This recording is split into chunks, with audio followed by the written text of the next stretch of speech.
I want to do a video on how to bake bread and go over all of the steps and the different processes and the reasons why I do things. So the first thing I want to cover is why I use grams and I use weight to make bread rather than using measuring cups.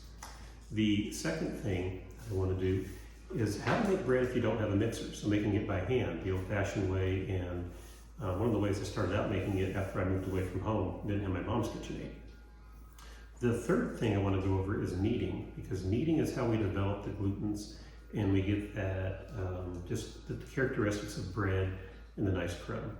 The fourth thing I want to go over is how to see if your bread has risen and how to shape the loaf, because shaping the loaf is actually kind of really important if you're making a round loaf, to get it to come out right, to have it rise properly. Then I want to go over the scoring of the bread and why scoring is important. Then we're going to go into baking and how to tell if your bread is fully baked and what that looks like. And then last, how do you slice a round loaf and slice your bread? So watch along and we'll go over those. And I intend to break this out into chapters, so if one part doesn't interest you, you can just jump on to the next. As far as why I use weight rather than using measuring cups, it's because of accuracy. Believe it or not, measuring cups kind of differ in their actual size, and people measure in different ways. So for instance, if you're doing a cake, the way you're supposed to measure is you dump your flour in nicely, you level the top, and you put it in. So let's see how much this weighs in grams. And my scale says that this is 142 grams.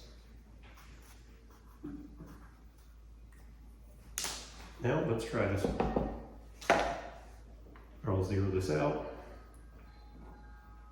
Same thing.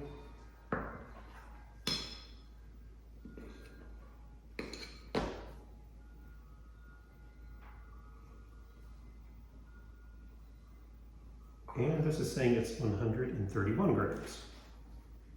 You can already see there's a difference just in between these two measuring cups. I have this separated out into which ones are which. Now I have seen a lot of people, the way that they measure, and let's zero that out, is do the scoop, and that's kind of the rough shake, and dump it. And that one has come out to be 163.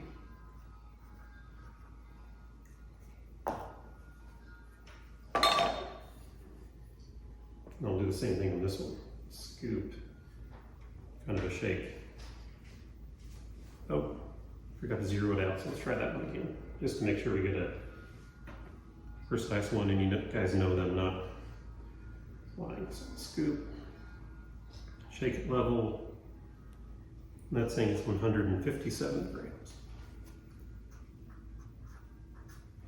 So you can see just with these two different measuring cups and ways of measuring, I have on one 131 grams, and then on this one, with the dump the flour in, then level it off. On this one I have 142 grams, and that's measured the exact same way, the most accurate way, by dumping the flour in so it's nice and fluffed, leveling it off with the back of a knife. Right there we have a weight difference, so if a different person is going to make the bread, already we're getting different quantities of flour and water, and we're changing the hydration and how stiff of a dough it's going to be. Another thing that I found that was really important with weights is I helped cook for our church. Our church is part of a network, and they get all the leaders together, and I baked the bread I'm actually going to make now for that, and I needed 12 loaves, and the bread uses a scant 4 cups of flour. So if you've ever tried to make a food order and you're looking for 48 scant cups of flour, people are going to look at you like you're crazy. They want to know how much weight, and it can be grams or pounds, but flour is sold by weight. And so because of that, I know that this bread has 500 grams is the number I use, and I've tweaked it to be a 500 gram loaf. And that way I can very easily figure out that if I'm making 12 loaves, I need 6,000 grams or 6 kilograms. So that's kind of the reasoning behind why I go with weight rather than measuring cups. It's more accurate, and I know that if I'm cooking somewhere else, as long as I have a scale and the scale is reading correctly, I'm always going to have the same amount of ingredients every time. Since this is not my bread recipe, I'm not going to post it down below, but if you'd like to make this bread, I can tell you where I got it. It's from a cookbook called 100 Great Breads by Paul Hollywood. And if you've seen the Great British Bake Off, you know who Paul Hollywood is. It's a book I highly recommend. I've made this out of there, it's called farro. I've made the sunflower seed bread, I've made croissants, I've made ham and cheese croissants. There's a lot of great breads I've made out of there, and if you're just looking to get into breads, very solid recipes, I would recommend it. So I've got all my ingredients measured out already. And if you're going to do it by hand, I start with about a third-ish of my flour. Then I'm going to dump in my yeast, my salt, my butter. So in other words, I add in all the ingredients with exception of the, well, it's getting stuck in there, all of the flour, because if you add all the flour at once, it's really, really hard to stir. You're not going to be able to stir it all. Put that on there, let's add in our water. And now comes to the part where you look like Popeye. And I like to stir until I'm kind of worried I'm going to break the spoon. I've actually broken a lot of wooden spoons doing bread without a mixer. So stir until you can't stir anymore with your arm, or until you're worried you're going to break it. And then we'll turn it out and we'll knead. And if you're doing just one loaf, it's really not too bad. If you're trying to do a big batch of a lot of loaves, it really is quite hard.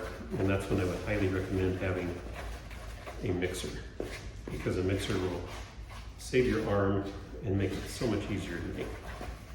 So you can see already it's thickening up, and I'm needing to choke up on my wooden spoon. And I really don't care if I slop flour, because we're going to turn it out and knead it when it gets to be too hard to mix with the wooden spoon, which we're getting very close to that point. Oh yeah.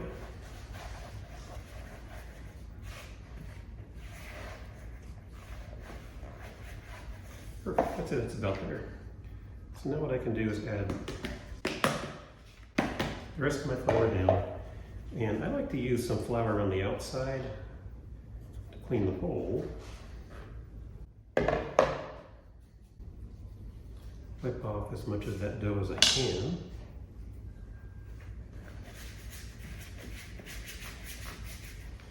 And if you're worried about the dough sticking to your hands, as you knead it and the dough comes together, you're going to find that it stops sticking and all the dough will stick to each other. So don't worry too much about having dough all over your hands. That is not going to be a concern. And now, with all of my dough out, I will just start to knead, and I will knead until all of this flour gets incorporated. So let's try to get the rest of that flour off this wooden spoon. Sorry, the dough off the wooden spoon.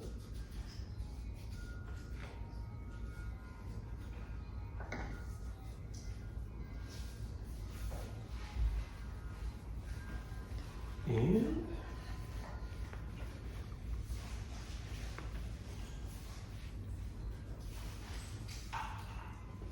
get this kneaded together.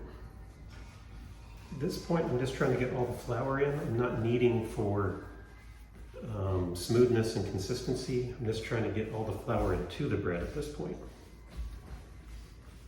And once it's all in, then I'll knead it until the bread is smooth.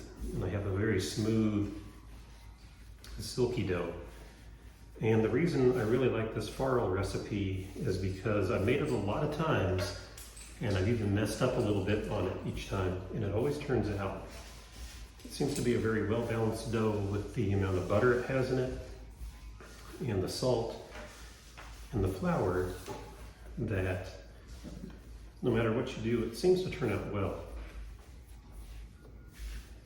So since it's a very forgiving dough, it's kind of a nice one to make. And this is pretty much incorporated. And if you've seen stuff with the mixer that I've done, this is now what I call a rough stage, or kind of the shaggy stage, where the dough doesn't feel very good yet. There's kind of clumps in it, but that's okay. We're going to knead it until it's soft. So let's move on to the next part where I show you how to knead. And in that process, we're going to make the dough be nice, smooth, and silky. Then I'm going to put it into an oil bowl and we will let it rise. Okay, when I knead, there's a couple of things that we're doing. We're taking the dough, we're folding it over, and we're pushing down. And you want to use your body weight to do it. Now, if I try to push with my fingers like this, it's going to stress my hand. And it's really going to kind of get you in the upper arm. What you want to do is use your palm right here to push it down on the dough. Because if you straighten your arm and use your palm, you can use your body weight pushing down through your shoulder, and you push right through here and you won't wear yourself out. And the folded over, I use my fingers. I kind of make a scoop. So I sort of scoop, push, and I use my fingers here again as a scoop.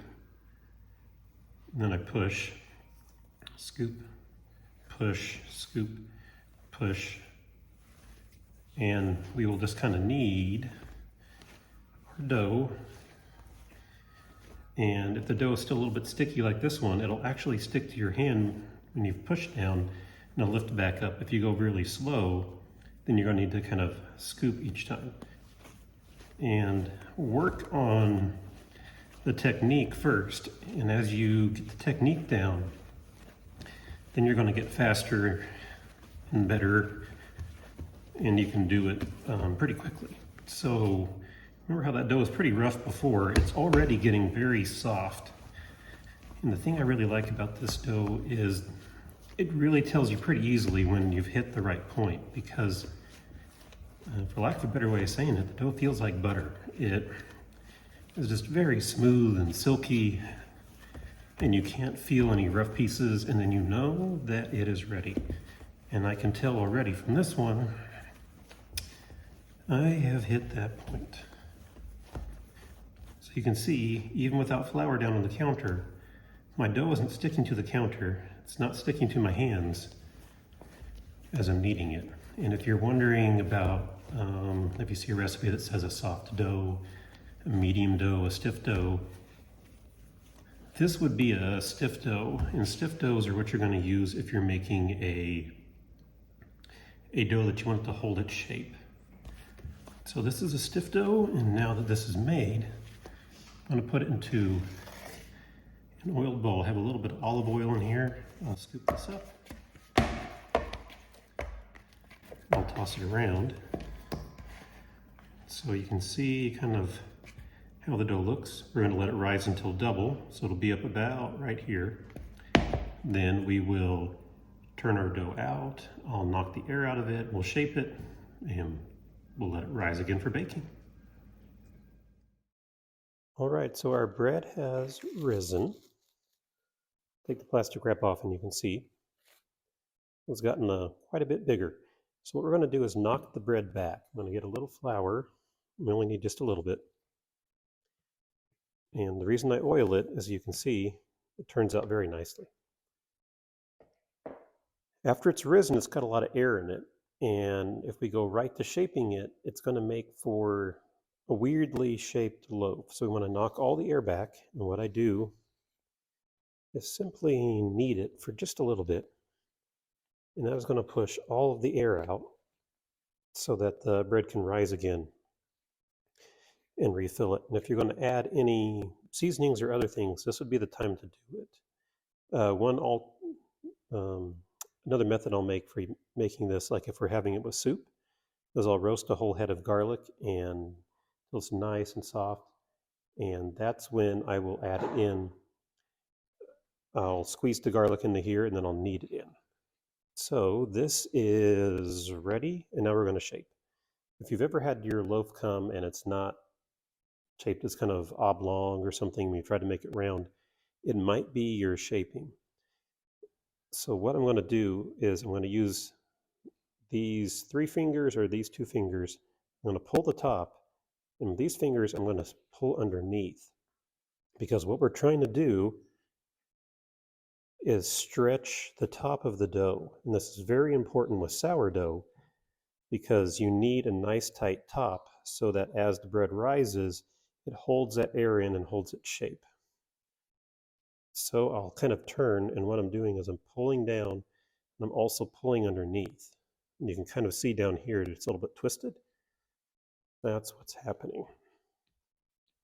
So you can see a nice tight top. It's a very nice round loaf. I will now put it on the cookie sheet. I've got a little piece of parchment paper down here. Now this dough, rather than leave it in a ball, you flatten it slightly. So to flatten it to 2 inches. So for this particular dough, I will do that. And you can see with a stiff dough, it's holding its shape very well. In order to keep the plastic wrap from sticking, I'm going to give it a little bit of flour on top. And now I will cover it.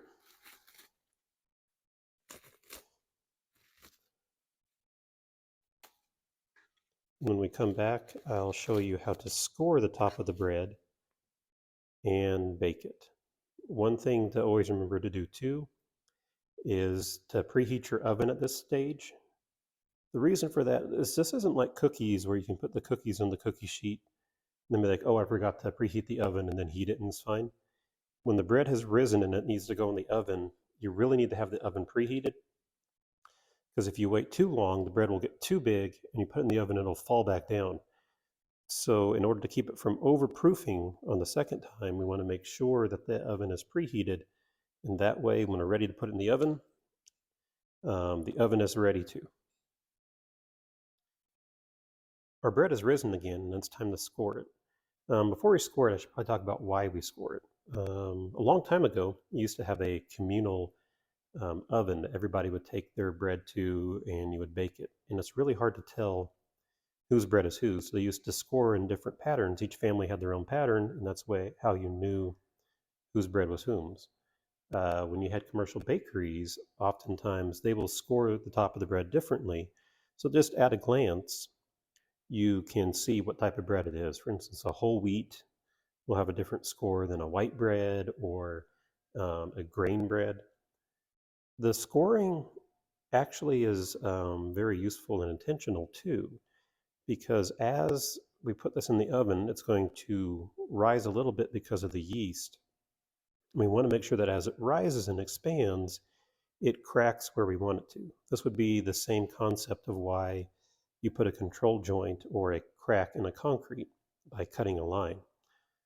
Also, when we put the bread in the oven, it's exposed to some really high heat.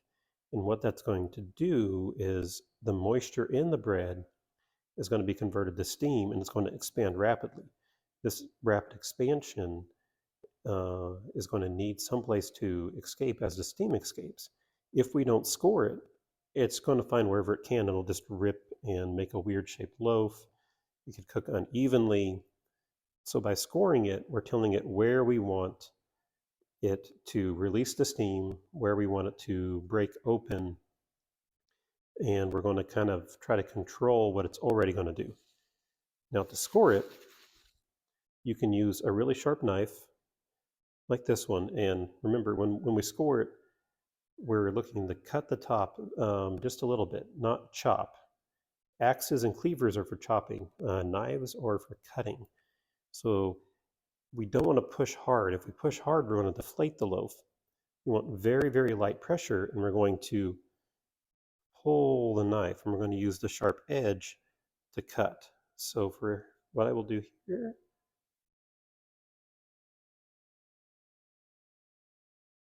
is just pull across, and it cuts evenly. You can see I didn't cut deep. This is really no more than 1/8 of an inch. And it cut. If you don't have a sharp knife, you can use a serrated knife. So show you that. Just dragging lightly. Those serrations are cutting through. And while not ideal, it does work well if you do not have a sharp knife. And if you watched, I was actually holding it with just 2 fingers. I'm putting very, very light pressure on it.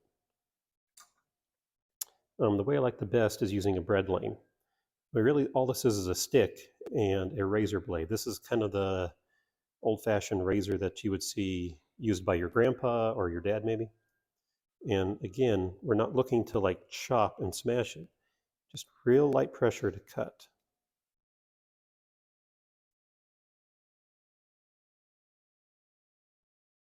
With that real light pressure, we're giving this a spot for steam to escape, and as the bread rises in the oven, it will expand here. And for this farro, the recipe says 7 slashes, just like I've done. And we start off with a round loaf, but these 7 slashes, as you can see, it's going to spread out this way. So it's going to make a slightly oval loaf. I will put this in the oven for 30 minutes, and I'll take it out. And then when I take it out, I will show you how to tell if your bread is fully cooked and what that is like. So let me pop it in the oven.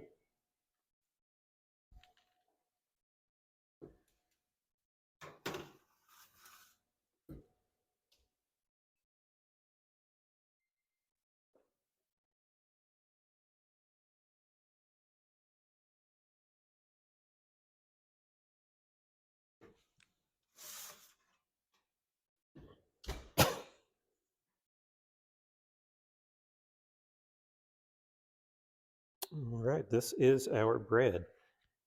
It's baked. You can see the nice big loaf. There's a couple of ways you can tell if it's done. On a loaf like this, what I will do is move it over to there. You can tap on the bottom of the loaf, and if it sounds hollow, I'll tell you it's done. So I'll put it right by the microphone and see if you guys can hear. The hollow sound on there, that tells you that your bread is done. If you have something that's a longer loaf and is maybe a little bit more delicate, something like a challah bread or the chocolate loaf that I make or Martha Washington fan, you can also check the temperature. So what you want to do is get a thermometer, and you will poke and try to get about in the center of the bread. You should be at about 190 degrees. If you're at 190, the inside of the bread should be fully cooked. So those are the 2 ways you can tell. You can tap on it, or you can take a temperature reading and see if the inside is at 190. This one happens to be exactly at 190. Okay, so the last part of this is slicing the bread. And the way I like to do that is I will put it on a cutting board, and following the lines I've made, I'll make a slice right down the middle. And when you cut the bread, it's kind of like doing the scoring of it. You don't want to use this like an axe to chop, and you don't want to push down hard and smash your bread. Bread knives have serrations, and you want to use that like a saw to saw through your bread. So starting in the middle,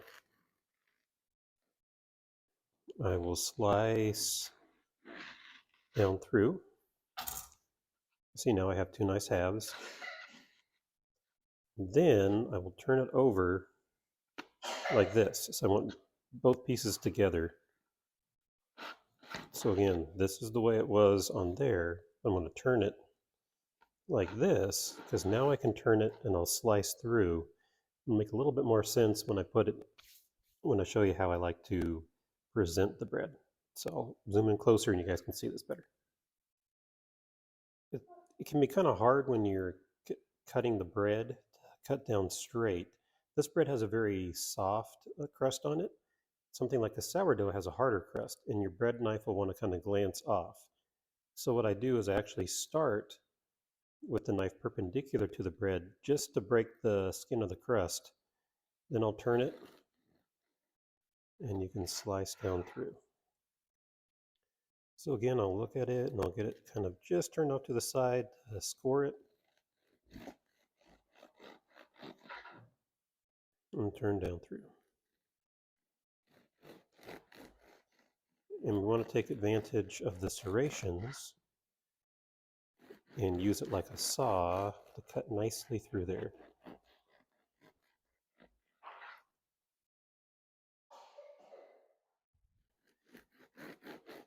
And if it takes a little while to do this, that's okay, because you don't want to force it and smash it. Smashing it would be like trying to throw your milk on top of your loaf of bread at the grocery store when they bag it up. You'll smash your loaf and you'll lose all that nice fluffiness that we worked so hard with the rising and everything else to get in there. We'll get this all sliced up, and then I will show you the way I like to present my bread.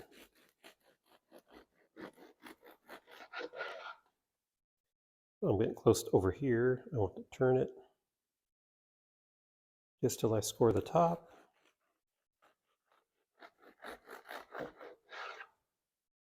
Again, I'll turn it 90 degrees to the bread just until the top is scored, till we're through. So now our loaf is sliced.